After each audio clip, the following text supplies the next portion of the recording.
नमस्ते दोस्तों। आज हम बात करने वाले हैं एक ऐसे टॉपिक पर जो सनातन धर्म की योगिक प्रैक्टिसेस से जुड़ा हुआ है, प्राण और प्राणायाम।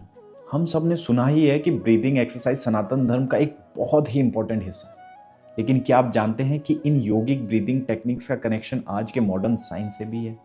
ये वीडियो आपको प्राण, हमारी वाइटल एनर्जी और प्राणायाम यानी ब्रीथ कंट्रोल के पीछे का साइंस समझाएगी। कैसे ये प्रैक्टिसेस हमारे ब्रेन और बॉडी पर इम्पैक्ट डालते हैं और क्यों आज की दुनिया में भी ये इतने रिलेवेंट है। तो चलिए इस सफर को शुरू करते हैं। तो सनातन धर्म में कहा गया है कि प्राण यानी वाइटल एनर्जी एक ऐसी शक्ति है जो हर जीवित प्राणी में बह रही है। प्राण का अर्थ है लाइफ फोर्स और ये हमारे एग्जिस्टेंस का एक कोर एलिमेंट है।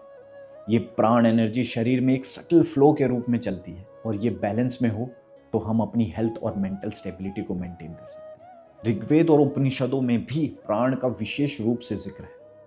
वहाँ इस प्राण को ब्रेथ ऑफ लाइफ कहा गया है और माना गया है कि यह हर जीव को जीवित रखता है। आज भी हमारे डेली लाइफ में प्राण का बैलेंस में रखना कितना ज़रूरी है, इसका अंदाज़ा आप कई चीज़ों से लगा सकते हैं। और इस प्राण को बैलेंस में रखने के लिए हमारे यहाँ प्राणायाम का जिक्र हुआ। ये कंसेप्ट ना सिर्फ सनातन धर्म में है बल्कि दुनिया के और भी कल्चर्स में लाइफ फोर्स के कंसेप्ट को रिकॉग्नाइज किया गया है, जैसे चाइनीज फिलोसफी में पी और जापानीज में की। ये हमें ये दिखाता है कि लाइफ एनर्जी का कंसेप्ट एंशियंट सिविलाइजेशन के लिए भी कितना महत्वपूर्ण था। तो अब बात करते हैं प्राणायाम की। प्राणायाम को हम ब्रीदिंग एक्सरसाइजेस के रूप में जानते हैं, लेकिन ये बस एक सिंपल ब्रीदिंग एक्सरसाइजेस नहीं है। ये एक ऐसी योगिक टेक्निक है जो प्राण को कंट्रोल और चैनलाइज करने में मददगार है। जब हम अपनी सांसों पर ध्यान देते हैं और उसे कंट्रोल करते हैं तो हम अपने ब्रेन और नर्वस सिस्टम पर एक डायरेक्ट इफेक्ट डालते हैं। मॉडर्न साइंस कहती है कि जब हम प्राणायाम प्रैक्टिसेस करते हैं तो हम अपने नर्वस सिस्टम के एक स्पेसिफिक हिस्से को एक्टिवेट करते हैं जो पैरासिम्पैथेटिक नर्वस सिस्टम कहलाता है। ये पार्ट हमारे रेस्ट एंड डाइजेस्टिव रिस्पॉन्स को एक्टिवेट करता है, जो हमारी बॉडी के फाइट और फ्लाइट रिस्पॉन्स को बैलेंस में लाता है। ऐसे समय में हमारे ब्लड प्रेशर और हार्ट रेट कंट्रोल में रहते हैं और स्ट्रेस लेवल भी कम हो जाता है। और तो और स्टडीज़ ये भी बताती हैं कि कंट्रोल ब्रीदिंग जिसे हम प्राणायाम में करते हैं ब्रेन में गामा एमिनोब्यूटारिक एसिड या गाबा के लेवल्स को बढ़ा देती है, जो एक कामिंग न्यूरोट्रांसमीटर है और जो एंजाइटी और स्ट्रेस को नेचुरली कंट्रोल करता है। स्टैनफोर्ड मेडिसिन के साइंटिस्ट ने प्राणायाम और ब्रेथ कंट्रोल पर स्टडी करके ये पाया है कि कंट्रोल ब्रीदिंग टेक्निक ब्रेन के मूड रेगुलेशन सेंटर पर पॉजिटिव इम्पैक्ट डालती है। ये सब चीज़ें प्राणायाम के योगिक टीचिंग से कितनी सिमिलर है। सनातन धर्म में प्राण को सिर्फ एक ब्रीदिंग टेक्निक नहीं माना गया है दोस्तों, बल्कि एक ऐसी एनर्जी के रूप में दिखाया गया है जो लाइफ फोर्स के तौर पर हमारे शरीर में बह रही है।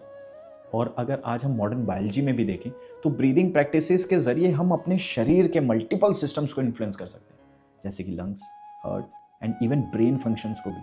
मॉडर्न साइंस कहती है कि ब्रीदिंग को कंट्रोल करके हम अपने एंडोक्रीन सिस्टम पर भी इफेक्ट डाल सकते हैं, जो स्ट्रेस हार्मोन प्रोड्यूस करते हैं।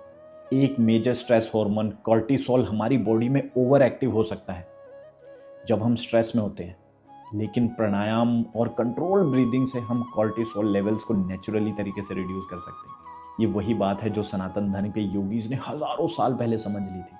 प्राण और प्राणायाम के जरिए अपने शरीर और मन को कंट्रोल में रखना आज भी साइंटिफिकली रिलेवेंट है।